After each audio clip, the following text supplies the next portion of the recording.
John Carter gripped his wooden cane tightly as he stared up at the imposing courthouse building. The morning sun reflected off the glass doors, nearly blinding him.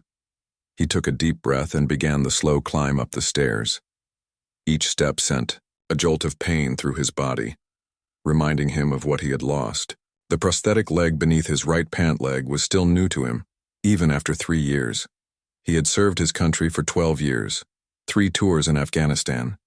He had seen things most people couldn't imagine in their worst nightmares. But somehow this courthouse scared him more than any battlefield ever had. Just a simple mistake, he muttered to himself. Just explain what happened and it'll be fine. The parking ticket had come after his handicap placard fell from his rearview mirror. By the time he returned to his car from the grocery store, a ticket was already waiting for him. $250. On his limited disability checks, that was nearly a week's worth of food and bills. Inside the courthouse, the air conditioning hit him like a wall. John looked around at the busy lobby, people moving in all directions. A security guard pointed him toward courtroom 3 when he asked, "Where to go for traffic violations? Better hurry," the guard said, checking his watch. "Judge Pierce hates latecomers." John nodded and began his painful journey down the long hallway.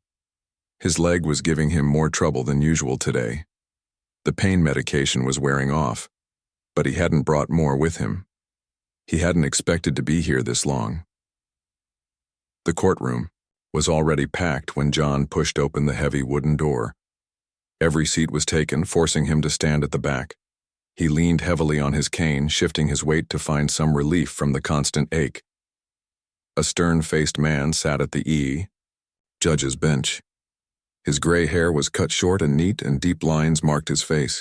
Judge Harold Pierce had been on the bench for over 20 years, and rumors around town said he had grown more irritable with each passing year. John watched as case after case moved quickly before the judge. Most were simple traffic violations: speeding tickets, rolling stops, broken taillights. Judge Pierce handled each one efficiently but coldly. No one received any special treatment or consideration. "John Carter," the clerk finally called. John took a deep breath and began making his way to the front of the courtroom. His cane tapped loudly against the wooden floor with each step. The prosthetic leg moved stiffly, causing him to limp noticeably. The pain was getting worse, making his progress even slower than usual. He could feel eyes on him as he moved. Some curious, some impatient. He kept his gaze forward, focusing on putting one foot in front of the other. Judge Pierce watched John's slow approach, his fingers drumming on his desk. The microphone in front of him picked up the impatient tapping, broadcasting it throughout the courtroom. When John was halfway to the front, the judge leaned forward. "Mr. Carter," Judge Pierce said into the microphone, his voice echoing through the room. "Some of us have places to be today. Could you possibly move any slower?" The courtroom fell, silent. Several people shifted uncomfortably in their seats. A few court officers exchanged glances, but no one spoke up. John felt his face grow hot with embarrassment. He quickened his pace as much as he could, ignoring the sharp pain that shot through his leg with each step. "I'm sorry, Your Honor," John said when he finally reached the front. Judge Pierce looked down at the papers before him. John Carter, parking violation, parked in a handicapped space without displaying the proper permit. $250 fine. "Yes, Your Honor, but I'd like to explain," John said. "I do have a handicap permit. It fell off my mirror that day. I have it with me." He reached into his pocket and pulled out the blue placard. Judge Pierce barely glanced at it. "The law requires the permit to be visible at all times when parked in a handicapped space, Mr. Carter." "I understand that, sir. It was an accident. The adhesive on the suction cup has been wearing out. I've ordered a new one, but it hadn't arrived yet." "And why should that matter to this court?" Judge Pierce asked, raising an eyebrow. John swallowed hard. He hadn't wanted to bring this up, but he felt he had no choice now. "I'm a disabled veteran, Your Honor. I lost my leg during my 3rd tour in Afghanistan. That's why I have the permit in the first place." For a moment, John thought he saw something soften in the judge's eyes. But it was gone in an instant, replaced by the same cold stare. "Yes, yes," Judge Pierce said with a dismissive wave of his hand. Everyone's a hero these days. The law doesn't care about your service record, Mr. Carter. A few gasps could be heard from the gallery. A court officer standing nearby looked down at his shoes, clearly uncomfortable. The fine stands at $250, the judge continued. And consider yourself lucky I'm not adding court fees for wasting our time. John stood there, stunned into silence. He had faced enemy fire without flinching, but this casual dismissal of his service and sacrifice hit him harder than he expected. Still, years of military discipline kept him from saying what he really wanted to say. I understand, Your Honor, he said quietly. Is there a payment plan option? I'm on a fixed income. Judge Pierce sighed loudly into the microphone. See the clerk on your way out. Next case. John nodded and turned away. The walk back seemed even longer than before. His leg throbbed with each step, but the pain in his chest was worse. He had always believed that his service meant something, that people respected the sacrifices made by those in uniform. Judge Pierce had shattered that belief in less than 5 minutes. As he made his way toward the clerk's desk, a young woman with kind eyes caught his attention. She was sitting in the court reporter's seat, but had stopped typing to watch him. There was something like recognition in her eyes and definitely sympathy. Mr. Carter, she called softly as he passed. I'm so sorry about that. John paused, surprised by the unexpected kindness. It's fine. Not the first time I've dealt with difficult people. No, it's not fine, she insisted. My brother served, too. What the judge said was wrong. Before John could respond, the judge's voice boomed through the courtroom again. Ms. Summers, we're waiting on you to continue. The woman, Ms. Summers, quickly turned back to her keyboard, but not before giving John a meaningful look. John continued to the clerk's desk, filled out the necessary paperwork for a payment plan, and left the courthouse. The sun was even brighter now, making him squint as he carefully descended the stairs. His car was parked in the handicap space directly in front of the building, his placard now securely fastened to the mirror, with extra tape. He sat in his car for a long moment, not starting the engine. The humiliation of what had just happened washed over him. After everything he had been through, after all he had given for his country, to be dismissed so easily by someone who had probably never faced real danger in his life, it was almost too much to bear. What John didn't know as he finally started his car and drove away was that Lisa Summers was already on her phone, texting her brother about what she had just witnessed. And her brother, General Frank Summers, was not someone who would let such disrespect toward a fellow soldier go unchallenged. Judge Harold Pierce had no idea what was coming his way. He had mocked the wrong veteran on the wrong day, and soon he would learn exactly what that meant. Lisa Summers couldn't focus on her work for the rest of the day. Judge Pierce continued with his cases, but her mind kept returning to John Carter and the cruel way the judge had treated him. During the lunch break, she sat alone in the courthouse cafeteria, her salad untouched as she stared at her phone. Her brother Frank had replied to her text with a single message. Call me as soon as you can. Lisa stepped outside to the courthouse steps and dialed her brother's number. General Frank Summers answered on the second ring. Tell me exactly what happened, he said, skipping any greeting. Lisa described the scene in detail, how John had struggled to walk to the front of the courtroom, how Judge Pierce had mocked his slow pace, and worst of all, how he had dismissed John's military service as if it meant nothing. And you're sure it was John Carter? From the 58th Infantry? Frank asked, his voice tight with anger. That's what he said. Lost his leg in Afghanistan. Third tour. Frank fell silent for a moment. Lisa, that man saved my life. And not just mine. He pulled 4 of us out of a burning Humvee after an IED hit us near Kandahar. Lost his leg doing it. Lisa's hand flew to her mouth. Oh my God, Frank, I had no idea. He received a Silver Star for that day. He should be treated like a hero, not mocked by some judge who's never served a day in his life. Frank's voice had the commanding tone Lisa recognized from when he was planning something. I need you to do something for me. Anything, Lisa said without hesitation. Find out where John lives. Get me his contact information. And find out when Judge Pierce's next court session is. Lisa promised to get the information and returned to the courtroom. She felt a new sense of purpose as she took her seat at the court reporter's desk. Judge Pierce was still hearing cases, completely unaware that his actions that morning had set something significant in motion.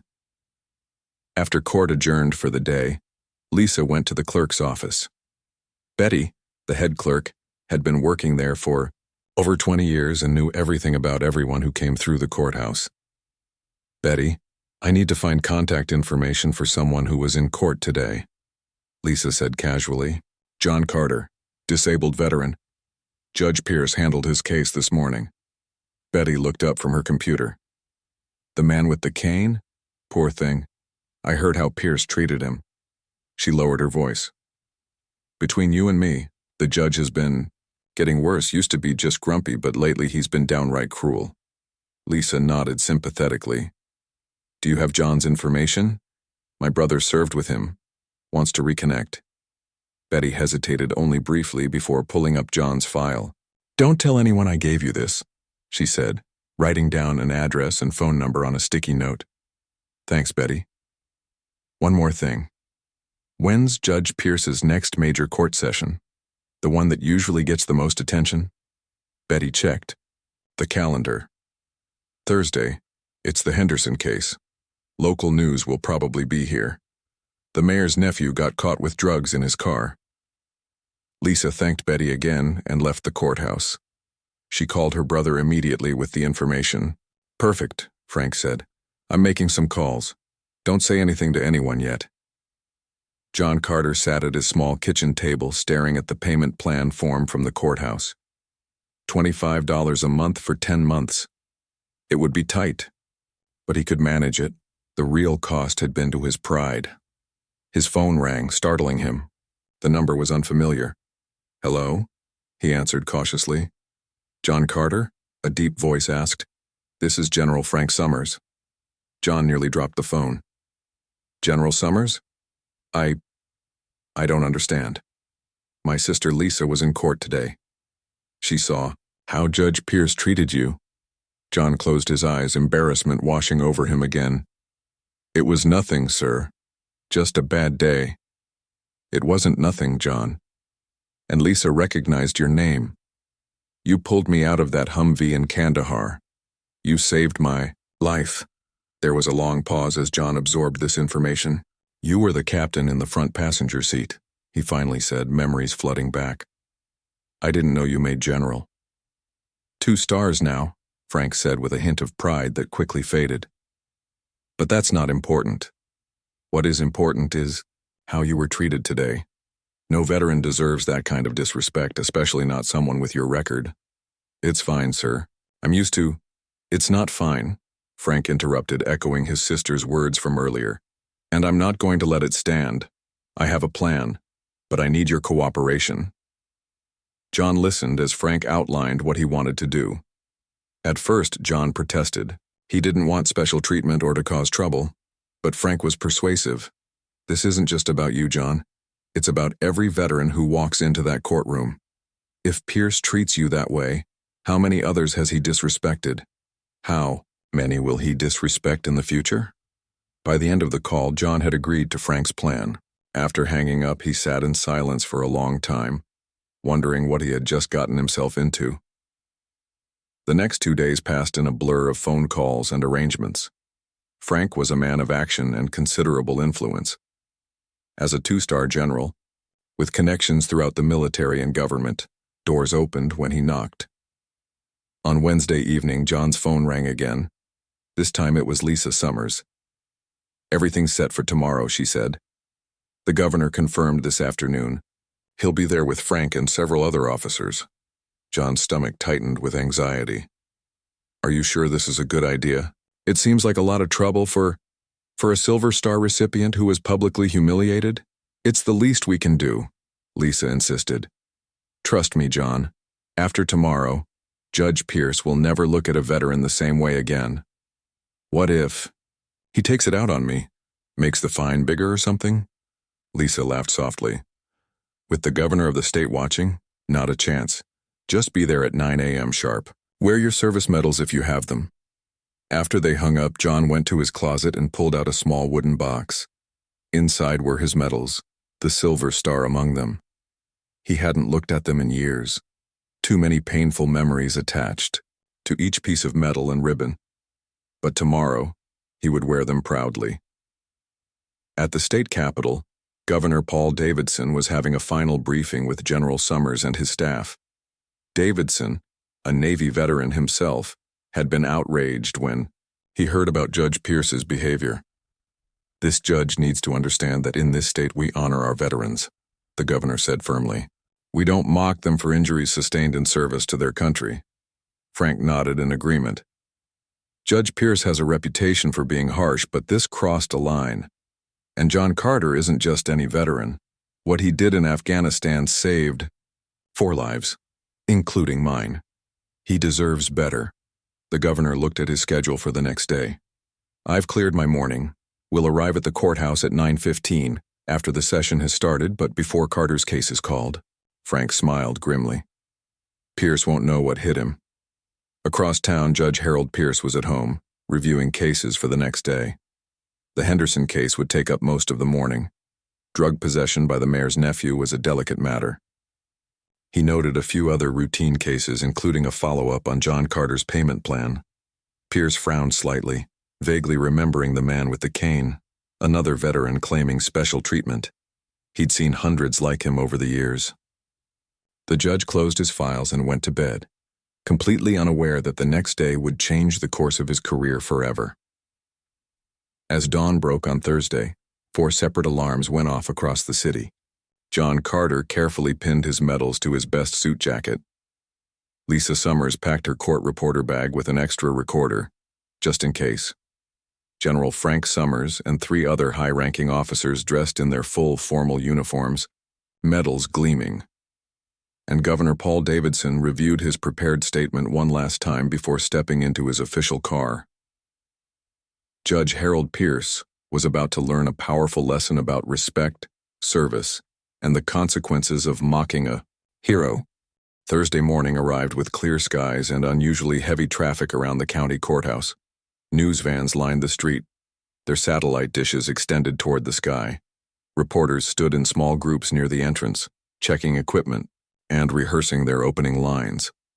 Most were there for the Henderson case. The mayor's nephew facing drug charges was big local news, but they would soon witness a much more compelling story. Judge Harold Pierce arrived at his usual time of 8:30 a.m. He noticed the news vans but thought nothing of them. The Henderson case was newsworthy enough to attract attention. He nodded briefly to the security guards as he entered through the private judge's entrance and made his way to his chambers. Court Clerk Betty intercepted him in the hallway, looking slightly nervous. "Good morning, Judge Pierce. There's been a slight change to today's schedule." The judge frowned. He disliked changes, especially last-minute ones. "What kind of change, Betty?" "We've been informed that we'll have some special visitors observing court proceedings today." Betty hesitated. "The governor's office called.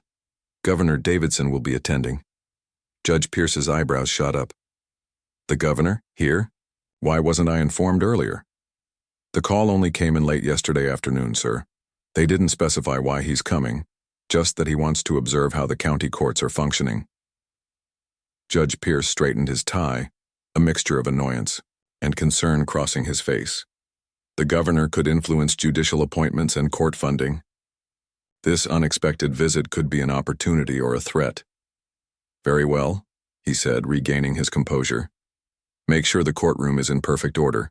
And Betty, let's move the Henderson case to the top of the docket.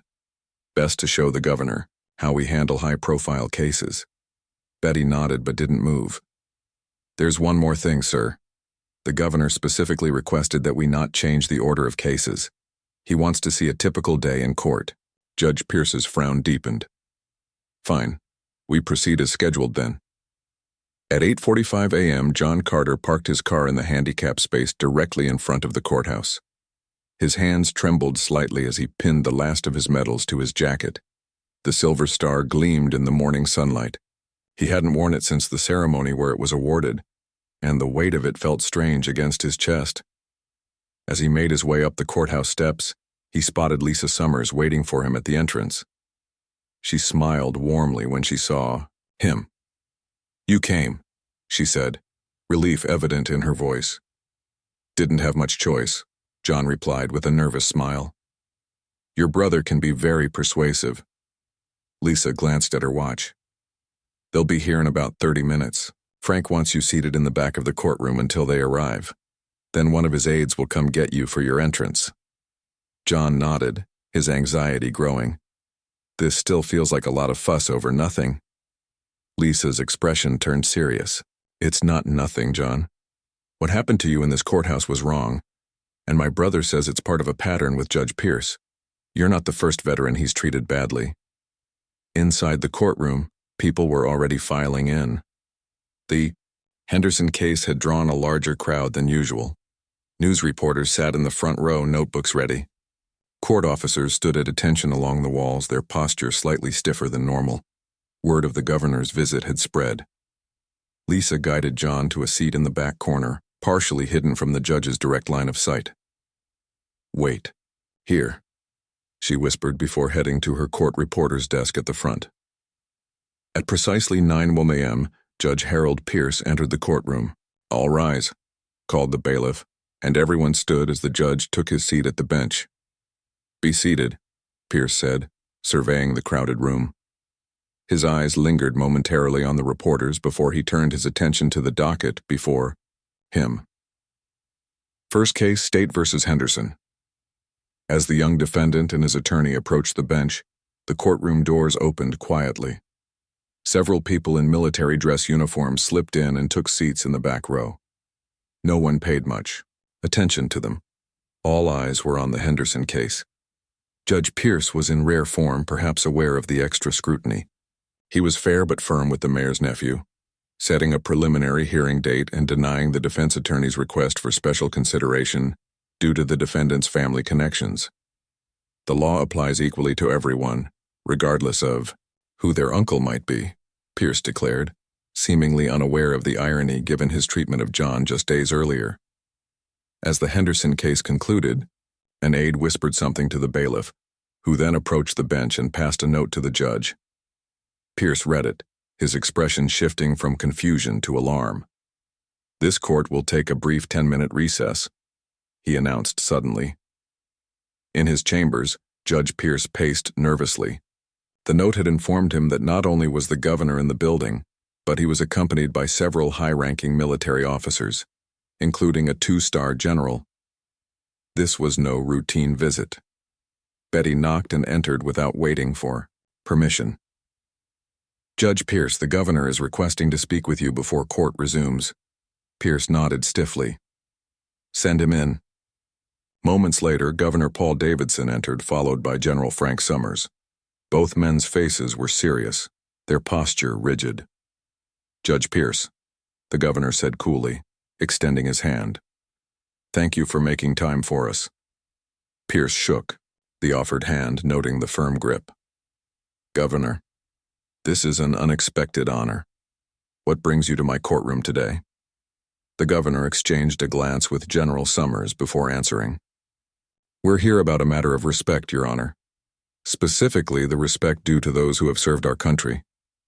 Pierce's stomach tightened. "I'm not sure I understand." General Summers stepped forward. 3 days ago, a veteran named John Carter appeared in your court. Do you recall how you treated him?" The blood drained from Judge Pierce's face as memory returned. The man with the cane, the disabled veteran he had mocked for moving too slowly, the service record he had dismissed. "I may have been somewhat impatient," Pierce admitted carefully. "Impatient?" The general's voice was cold. "You publicly humiliated a Silver Star recipient, a man who lost his leg saving the lives of his fellow soldiers, including mine." Pierce sank into his chair, the full weight of his actions suddenly clear. "I had no idea he was—" "It shouldn't matter what medals he earned," the governor interrupted. "Every veteran deserves respect. But in John Carter's case, you managed to insult one of our state's greatest heroes." Judge Pierce looked from the governor to the general, understanding at last why they had come. What do you want me to do?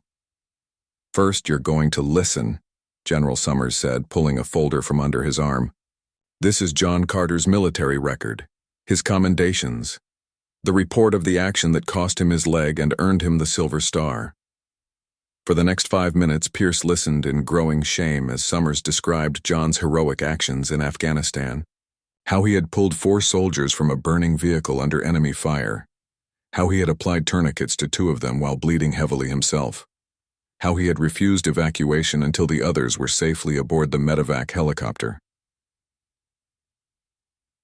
Winnie, the general finished. Pierce sat in stunned silence. Finally, he spoke. I made a terrible mistake. How do I make this right? The governor leaned forward.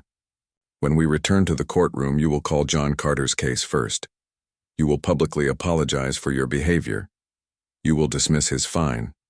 And then, Judge Pierce, you will announce your participation in a new judicial training program focused on proper treatment of veterans in our courts. Pierce nodded slowly. Yes, of course. One more thing, General Summers added. The news crews are still here. They came for the Henderson case, but they're about to get a much better story. As the men prepared to return to the courtroom, Pierce felt a mixture of dread and relief. His career might suffer from this public humiliation, but he knew he deserved it, and perhaps some good could come from his mistake. Outside in the hallway, a young military aide approached John Carter.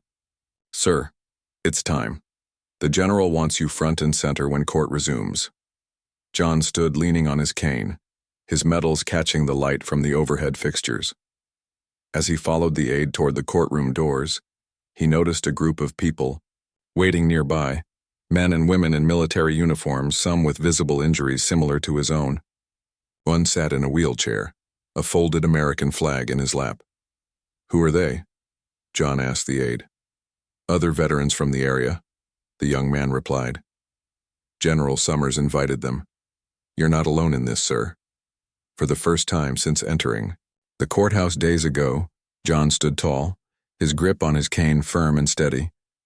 Whatever happened next, he would face it with the same courage he had shown on the battlefield. And this time, he had an army behind him. The courtroom fell silent as Judge Harold Pierce returned to the bench. His face was noticeably paler than when he had left, and he avoided making eye contact with anyone as he took his seat. Behind him came Governor Paul Davidson and General Frank Summers, who took seats in the special chairs reserved for distinguished visitors. The reporters in the front row straightened in their seats, sensing that something unexpected was happening. This was no longer just about the mayor's nephew and his drug charges. The presence of the governor and a 2-star general signaled a much bigger story. Court is back in session, Judge Pierce announced, his voice lacking its usual authority. He cleared his throat before continuing. Before we proceed with the regular docket, I'd like to call a special case. John Carter, please approach the bench. Murmurs spread through the courtroom as John rose from his seat in the back. He gripped his cane tightly and began the slow walk toward the front. Unlike his previous appearance, this time he moved with purpose, his head held high. The medals on his chest caught the light, drawing all eyes to him. As John made his way forward, the doors at the back of the courtroom opened again. A group of veterans entered quietly and filled the back row. Some wore parts of their old uniforms. Others, like John, displayed their medals. A few showed visible signs of injury. Missing limbs, scars, one man in a wheelchair. They sat in silent support, their presence a powerful statement. Lisa Summers, at her court reporter's desk, smiled encouragingly at John as he passed. She had never seen him look so dignified, so strong. This was a different man from the one who had been humiliated in this same room just days ago. When John finally reached the front of the courtroom, Judge Pierce looked directly at him for the first time. The judge's expression was a mixture of shame and regret. Mr. Carter, Pierce began, his voice unusually soft. 3 days ago you stood where you are standing now, and I treated you with disrespect. I mocked your disability. I dismissed your military service as if it meant nothing. He paused, visibly struggling with his emotions. I was wrong. Deeply, unforgivably wrong. A camera flashed from the media section. The reporters were frantically taking notes, realizing they were witnessing something rare. a judge publicly admitting a mistake. "It has been brought to my attention," Pierce continued, "that you are not just a veteran, but a decorated hero, a recipient of the Silver Star, one of our nation's highest honors for valor in combat." John shifted uncomfortably, unused to such praise. "Your Honor, that's not necessary." "It is necessary," Pierce interrupted firmly, "because my behavior reflected not just on me, but on this court and our entire justice system. When someone who has sacrificed as much as you have for our country comes into this courtroom, they deserve respect, not mockery." The courtroom was completely silent now. Even the normally restless reporters were still, caught up in the unexpected drama unfolding before them. "With the governor's permission," Pierce said, nodding toward Davidson, "I am not only dismissing the fine that brought you here today, but I am also ordering a review of all cases involving veterans that have come before my court in the past 5 years. Governor Davidson nodded his approval, his expression solemn. "Furthermore," the judge continued, "I am announcing the creation of a new training program for all judicial officers in this county. This program will focus on proper treatment of veterans in our courts, with specific attention to understanding the unique challenges faced by those with service-related disabilities." At this, there was a small round of applause from the veterans. In the back of the room, Judge Pierce waited for it to subside before speaking again. "Mr. Carter, I can't undo the disrespect I showed you, but I hope these actions demonstrate my sincere regret and my commitment to ensuring no veteran is ever treated that way in my courtroom again." John stood straight, supporting himself with his cane, his face showing a complex mix of emotions. For a moment it seemed he might not respond at all. Then he spoke, his voice quiet, but clear enough to carry throughout the room. "Your Honor, when I was in Afghanistan, I learned that real strength isn't about power or authority. It's about accountability, owning your mistakes, and working to fix them." He paused, looking directly at the judge. "What you're doing today, that takes real strength." Judge Pierce's eyes glistened with unshed tears. He nodded once, a gesture of profound respect. "Thank you, Mr. Carter. You are dismissed, with the court's apologies and gratitude for your service." As John turned to walk back, General Summers stood up. "Your Honor, with your permission, I'd like to say a few words." Judge Pierce nodded. "Of course, General." Summers moved to stand beside John. "For those who don't know me, I'm General Frank Summers. 12 years ago, I was Captain Frank Summers serving in Afghanistan. During an ambush near Kandahar, my vehicle was hit by an IED. The explosion killed our driver instantly and left the rest of us trapped as the Humvee caught fire." The general turned to look at John, who stood with his eyes fixed on the floor. "Then Sergeant John Carter was in the vehicle behind us. Despite heavy enemy fire, he ran to our aid. He pulled 4 of us out of that burning wreckage one by one. The last man he saved was me." Summers's voice grew thick with emotion. "By then, the fire had spread. John's uniform was on fire as he dragged me to safety. That's how he lost his leg." A collective gasp went through the courtroom. Even the judge seemed shocked by this detail. "For his actions that day, John received the Silver Star," Summers continued. "But more importantly, 4 families didn't lose their loved ones. 4 soldiers got to come home." He placed a hand on John's shoulder. "I have 3 children who wouldn't exist if not for this man's courage. So when I heard how he was treated in this courtroom, I couldn't stay silent." The general turned to address the entire room now, his voice taking on the commanding tone of a man used to being obeyed. "What happened here isn't just about one judge and one veteran. It's about how we as a society treat those who have sacrificed for our freedom. It's about remembering that behind every uniform is a person who was willing to give everything for their country."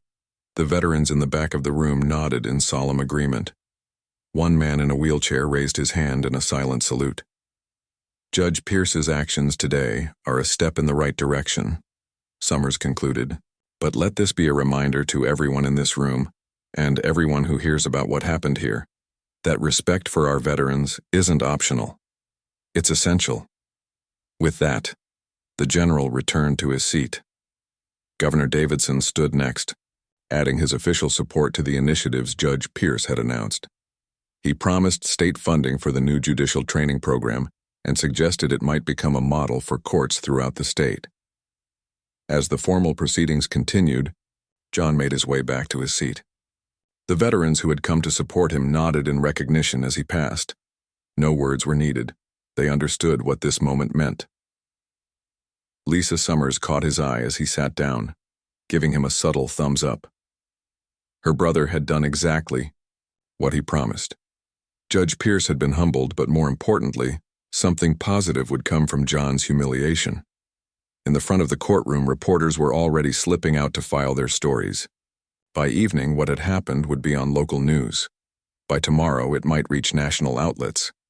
The story of a judge who mocked a disabled veteran, only to face the consequences in his own courtroom, was too compelling to ignore. For John Carter, sitting quietly in the back row, surrounded by fellow veterans, it felt like the closing of a circle.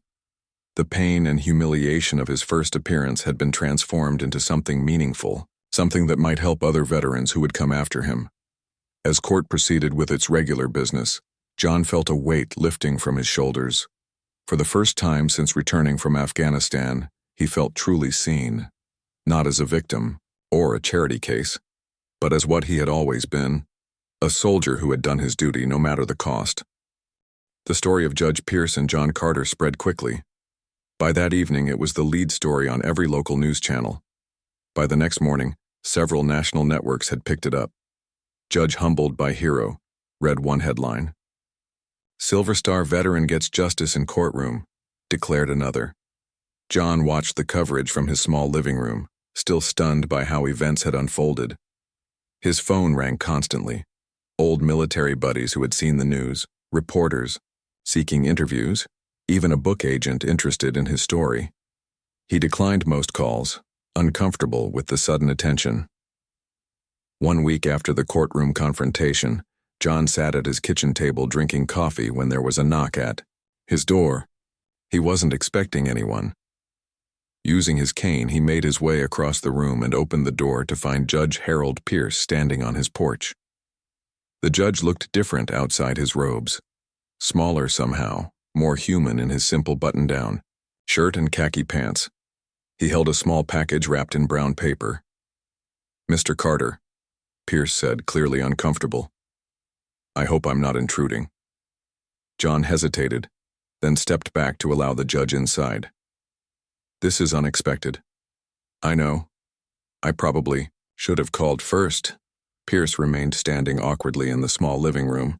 I wanted to speak with you privately, away from cameras and reporters. John gestured to a chair. Have a seat. Would you like some coffee? No, thank you. Pierce sat down, placing the package on the coffee table between them. I've been doing a lot of thinking since last week. About you, about my behavior, about what kind of judge, what kind of person I want to be. John nodded but said nothing, waiting for the judge to continue. The truth is, I've been on the bench too long, Pierce admitted. Over the years, I stopped seeing people and started seeing cases, numbers, problems to be solved as quickly as possible. He looked directly at John. What I did to you in that courtroom, it wasn't just a bad day. It was the result of years of becoming hardened to people's struggles. We all become hardened sometimes, John said quietly. It's how we survive. Pierce shook his head. There's a difference between being strong and being callous. I crossed that line long ago. He pushed the package toward John. This is for you. Not as an apology. I know it doesn't make up for what happened, but as a sign of my commitment to change. John unwrapped the package carefully. Inside was a framed document, a formal judicial order dismissing not just his current fine, but also clearing an old parking ticket that had been on his record for years. Attached was a handwritten note explaining that Judge Pierce had personally paid both fines. You didn't have to do this, John said. I wanted to. It's a small thing, but it's a start. Pierce leaned forward in his chair. I've also been working with General Summers and the governor on that veterans program I mentioned in court. We're calling it the Respect and Recognition Initiative. The idea is to train court personnel to better understand the unique challenges veterans face in civilian life. John set the frame down carefully. Sounds like a good program. It will be, but it needs something else. Pierce took a deep breath. It needs someone who can speak to judges from a veteran's perspective, someone who can help us understand what it's really like to serve, to sacrifice, to come home changed. He paused. Someone like you. John's eyebrows rose in surprise. Me? I'm not a public speaker. I'm not even comfortable with all this attention. That's exactly why it should be you, Pierce insisted. You're not looking for recognition or fame. You just want respect, for yourself and for others who served. Your story is powerful precisely because you never wanted to tell it. For several long moments, John was silent, considering the judge's words. Finally, he spoke. I'll think about it. Pierce nodded, accepting that this was the best answer he would get today. He stood to leave, but paused at the door. One more thing you should know. I've requested a transfer to the Veterans Court Division. If they'll have me, I want to focus the rest of my career on helping those who served. After the judge left, John sat alone, turning the framed document over in his hands. His phone rang again. This time it was Lisa Summers. Have you seen the news today? She asked without preamble. No, I've been avoiding it, honestly. Well, you might want to turn it on. My brother's announcing the Veterans Court Initiative right now. They're naming a scholarship after you. John nearly dropped the phone. A what? A scholarship. For veterans pursuing law degrees. They're calling it the John Carter Justice Scholarship. It's already fully funded for the next 10 years. 3 months later, John Carter stood at a podium in the main courthouse, addressing a room full of judges, lawyers, and court personnel. He still used his cane, but he stood straighter now, more confident. The nightmares that had plagued him since Afghanistan had grown less frequent. Having a purpose again had helped with that. When I first entered this building 4 months ago, John began, I was afraid. Not of the fine or the legal process, but of being judged for my disability. Of being seen as less than whole. He looked across the room to where Judge Pierce sat, listening intently. What happened that day was painful, but what has grown from it has been remarkable. In the months since the confrontation in court, John had become an integral part of the Respect and Recognition Initiative. He had spoken to judicial groups across the state. The program was already being adopted by courts in neighboring states, with plans to go national within a year.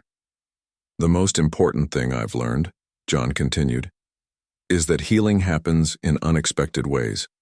Sometimes it takes a painful moment, even a moment of humiliation, to start a process of growth and change. After the presentation, John made his way slowly through the crowd. Many people stopped to shake his hand or thank him for his service. It still felt strange, this recognition, but he was getting used to it. General Summers approached, now in civilian clothes, but still carrying himself with military bearing. How are you holding up with all this attention? He asked. John smiled. Getting better at it. Still not my favorite part of the job. The job suits you, though. You're making a difference. Summers looked around the crowded room.